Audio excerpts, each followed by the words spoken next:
சொந்த ஜாதியினரால் கைவிடப்பட்டவர் ராமதாஸ். ஒரு அரசியல் அனாதையாக இருக்கிறார்கள் ராமதாசும் அன்புமணி ராமதாசும். இந்த அரசியல் அனாதைகள் தலித் சமுதாயத்தில் இருந்து ஒருத்தரை முதலமைச்சர் ஆக்கிடுவோம் அப்படின்னு சொல்றது எவ்வளவு பெரிய நகை. அன்புமணி ராமதாஸே, உனக்கு எம்பி ஆகிறது கூட வக்கில்ல, நீ தமிழ்நாட்டோட அடுத்த முதலமைச்சர் யாரு அப்படின்னு தீர்மானிக்கிற இடத்துல நீ இருக்கிறியா? உனக்கு எதுக்கு இந்த வாய்? மாற்றம் முன்னேற்றம் அன்புமணி அப்படின்ற ஒரு கான்செப்டை முன் வச்சு தமிழ்நாடு முழுக்க பிரச்சாரம் பண்ணாங்க. அந்த தேர்தலில் என்னாச்சு? டெபாசிட் காலி, போட்டியிட்ட வன்னியர் சாதியினர் இந்த மாங்கொட்டையை பிதுக்கி தூக்கி எரிஞ்சிட்டாங்க. நீங்க சாதியை பேச, நீங்க பொது தொகுதியில் ஜெயிக்க முடியுமா? எங்க அண்ணன் திருமாவளவன் வெளிப்படையா ஒரு சவால், பொது தொகுதியில் ஜெயிப்பில்ல, ஒரு பொது தொகுதி கேட்டு வாங்க முடியல ஸ்டாலின். எங்க அண்ணன் திருமாவளவனுக்கு நான் சவால் விடுறேன், பொது தொகுதியில நின்று திருமாவளவனால ஜெயிக்க முடியுமா, நான் இங்க சவால் விடுறேன் அப்படின்னு.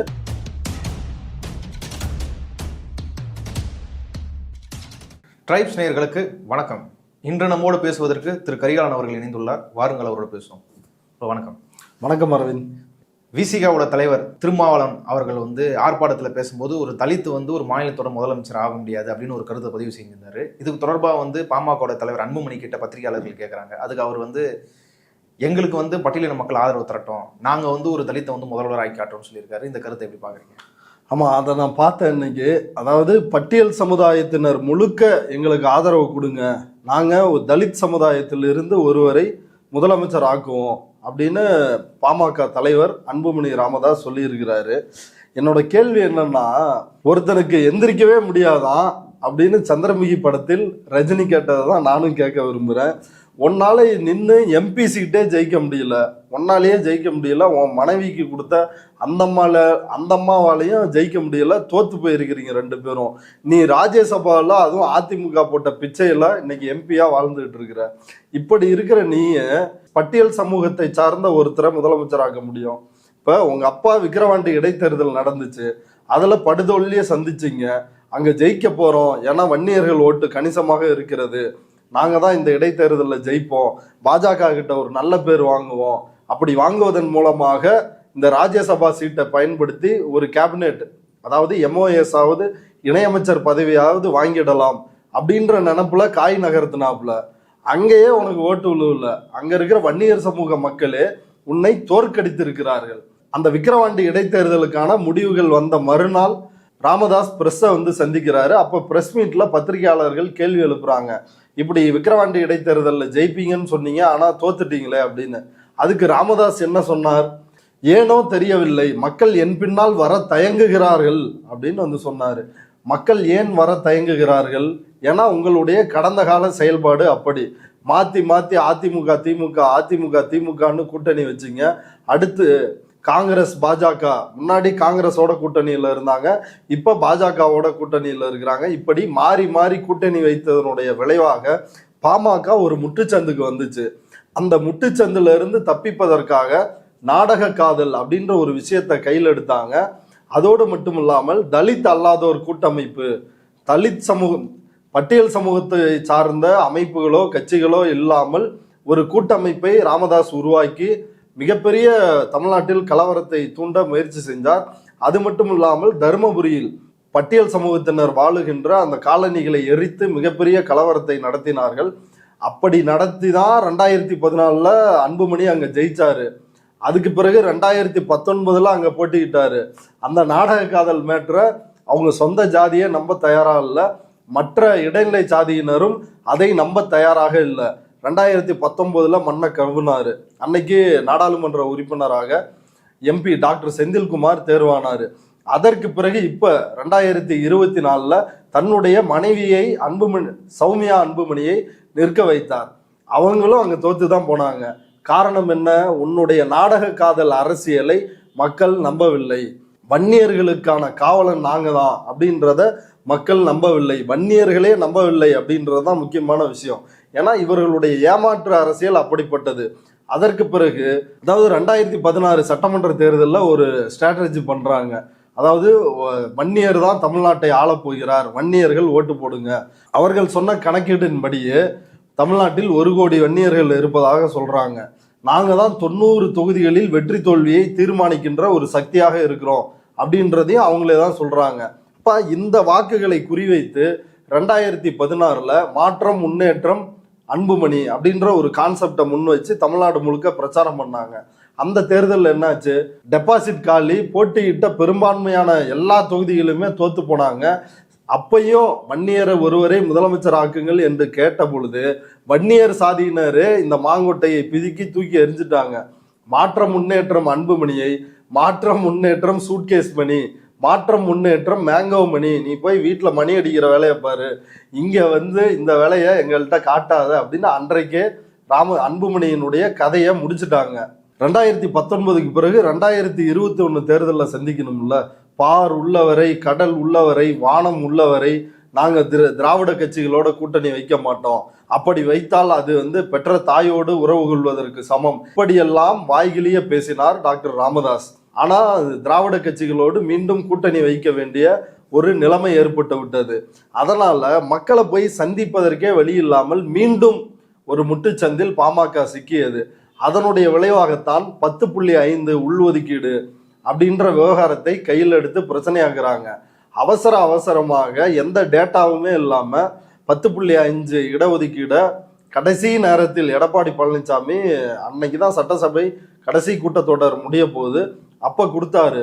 அதுக்கு அந்த போலியான 10.5 இடஒதுக்கீட்டை போய் வன்னியர்கள் மத்தியில் காட்டி அவர்களிடமிருந்து வாக்குகளை அறுவடை செய்து விடலாம் அப்படின்னு அன்புமணியும் ராமதாசும் நினைச்சாங்க. ஆனா அங்கேயும் வன்னியர்கள் இவர்களை நம்ப தயாராக இல்லை. அவர்கள் நம்ப தயாராக இல்லாமல் இருந்தது ஒரு நல்லதா போயிருச்சு. இப்போ அவங்க 10.5 விட அதிகமாகத்தான் அனுபவிக்கிறார்கள் அப்படின்றது ஆர்டிஐ தகவல் மூலமாக வெளிவந்திருக்கிறது. அப்ப இந்த சூழலில் ஒரு சொந்த ஜாதியினரால் கைவிடப்பட்டவர் ராமதாஸ், சொந்த மக்களால் கைவிடப்பட்டவர் ராமதாஸ், தமிழ் குடிதாங்கி தமிழின காவலர் என்று மற்ற எந்த சாதியினரும் தமிழ் சாதிகள் இவரை ஆதரிக்க தயாராகவில்லை. ஒரு அரசியல் அனாதையாக இருக்கிறார்கள் ராமதாசும் அன்புமணி ராமதாசும். இந்த அரசியல் அனாதைகள் தலித் சமுதாயத்தில் இருந்து ஒருத்தரை முதலமைச்சர் ஆக்கிடுவோம் அப்படின்னு சொல்றது எவ்வளவு பெரிய நகைச்சுவை, எவ்வளவு பெரிய காமெடின்னு பாருங்க. நான் மீண்டும் ஒன்னதான் நினைவுபடுத்த விரும்புறேன். உனக்கு அன்புமணி ராமதாஸே, உனக்கு எம்பி ஆகிறது கூட வக்கில்ல, நீ தமிழ்நாட்டோட அடுத்த முதலமைச்சர் யாரு அப்படின்னு தீர்மானிக்கிற இடத்துல நீ இருக்கிறியா? உனக்கு எதுக்கு இந்த வாய்ஸ் ஓடால் அப்படின்னு நான் கேட்க விரும்புறேன். அப்போ கடந்த காலங்களில் இவர்கள் வன்னியர் ஆள வேண்டும், அந்நியருக்கா உங்கள் ஓட்டு இப்படின்ற முழக்கத்தை முன்வைத்தாங்க. இது ரொம்ப அதிகமா இல்லை, ஒரு 10 வருஷத்துக்கு முன்னாடி இதுதான் முழக்கம். வட மாவட்டங்கள் முழுக்க ஊராக தெருவாக வன்னியனே உன் ஓட்டு அந்நியனுக்கா இல்லை வன்னியனுக்கா அப்படின்னு ரைமிங்கா டைலாக் எல்லாம் செட் பண்ணி பிரச்சாரம் பண்ணாங்க. ஆனா அந்த எந்த பிரச்சாரமும் எடுபடலை. நீயே முதல்ல எம்பியாக கூட முடியல, 2வது முதலமைச்சராக போறேன்னு, அதுக்கும் உனக்கு வக்கில்ல, நீ உனக்கு எதுக்குமே வக்கில்ல.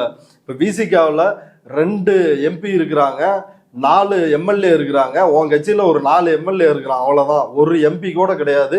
நீயும் மக்களால் தேர்ந்தெடுக்கப்படாத அதிமுகவால் போடப்பட்ட பிச்சையான ராஜ்யசபா சீட்ல தான் நீ இருக்கிற. நீ இந்த லட்சணத்துல நீ இருந்துகிட்டு நீ தமிழ்நாட்டோட முதலமைச்சராக ஒரு தலித்தை தேர்வு செய்வேன் அப்படின்றது எவ்வளவு அயோக்கியத்தனமானது. அதுக்காக தமிழ்நாட்டுல ஒரு தலித் முதலமைச்சராக வரக்கூடாது அப்படின்றது நம்மோட கருத்து இல்ல.